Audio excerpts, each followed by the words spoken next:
Welding joints are strong because of the metallurgical bond that forms between the two pieces of metal. This bond is created by the intense heat of the welding process, which melts the metal and allows the atoms to intermingle. As the metal cools, the atoms solidify and form a strong, permanent bond. The strength of a welded joint also depends on the type of weld used. Some welds are stronger than others, depending on the amount of heat used and the type of filler metal. For example, a butt weld is typically stronger than a lat weld.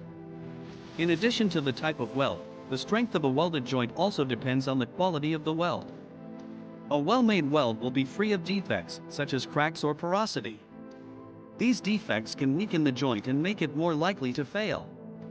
Overall, the strength of a welded joint is determined by a number of factors, including the type of weld, the quality of the weld, and the type of metal being welded.